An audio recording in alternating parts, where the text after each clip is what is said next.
Masaya ka ba dahil finally umamin na si Richie Rivero na sila na nga ni beauty queen Leren May Bautista. So makikita nyo dito yung mga iba't ibang klaseng footage o kaya video na magkasama talaga sila. Tapos hindi lang yan, magka-holding hands pa sila in public. So mapapansin mo talaga at ramdam mo na sincere yung kanilang relasyon na dalawa.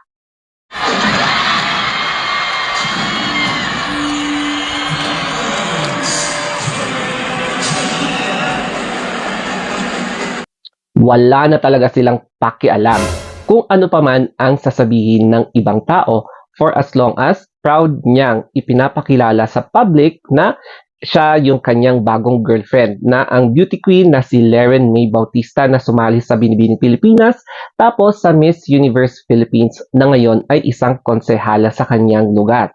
And sa mga iba't ibang events, magkasama sila tapos very evident na magka-holding hands sila. So you can really tell na they are in relationship. Yan. So sari-sari yung mga commentaries ng mga ibang tao, lalong-lalo na sa mga videos na na-upload sa various social media platforms. Kaya ngayon naman, basahin natin yung mga iba't ibang mga comments ng mga netizens nung nakita nila etong videos ni na Richie Rivero at Leren May Bautista. Ito na yung pag-amin ni Richie Rivero sa kanyang SOCMED. To the girl I see as a real queen with all the wrongs hounding me, I'm blessed to have found the right one. Allow me to shield you from the things you don't deserve. Hindi tayo magtatago dahil walang dapat ikahiya. Wala nang agaw at walang inagaw. Walang bibitaw dahil masaya tayo magkahawak kamay. I love seeing how you genuinely continue to help and care for people every day despite others trying to ruin your reputation. Rest assured, I will be with you in inspiring people to always be better. Thank you for being so selfless and simple. I promise to never again live a life manipulated by someone's fantasy. This is our story, hindi dapat iba ang magkwento ng storya nating dalawa. Pero babasagin na nila ang kanilang katahimikan. At ito na rin yung bagong chapter na magiging palaban na ang magnobya. Unahin natin kay Richie Rivero. Kasi nga, nagko-comment dito ang friend ni Andrea Brillantes. Sabi niya, lol hanggang hard lunch, nagmamalinis. Laughing my, out. No, sabi niya. Pero ang reply naman or resback ni Richie Rivero, puro tweet Bea gusto mo, maglabasan tayo ng labada. Tara, sabihan tayo kung sino talaga kumakabit.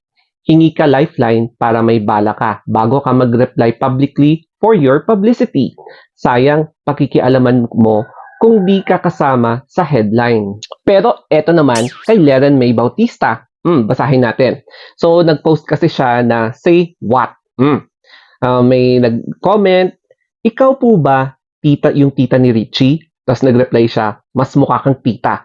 Tapos may yung second comment, ito ba yung pinagpalit sa CEO? Mukhang ribbon. Kasi nga sa picture niya.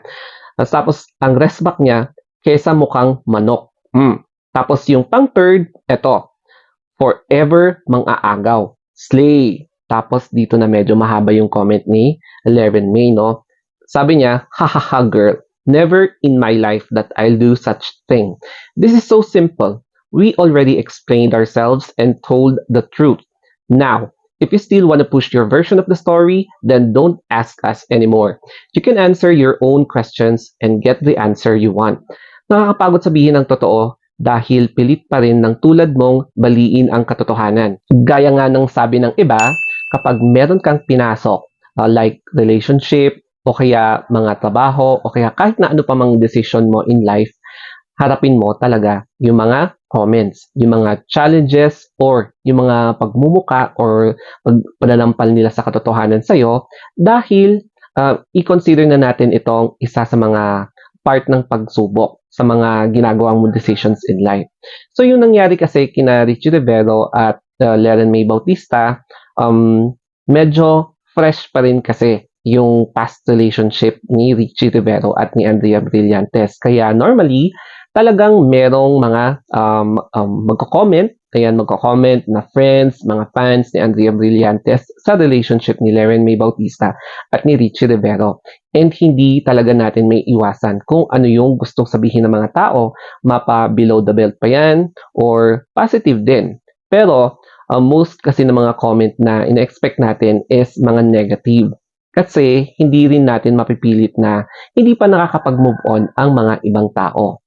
Magkakaroon ulit tayo ng late disclaimer na hindi natin personally kilala si Richie Rivero, si Leren May Bautista, tapos si Andrea Brillantes. Kaya lang kasi yung situation nila ay marami talaga ang makaka-relate, especially tungkol sa mga love triangles, yung mga relationship na hindi maganda yung pag-e-end o kaya hindi rin medyo controversial din yung pag-start ng relationship.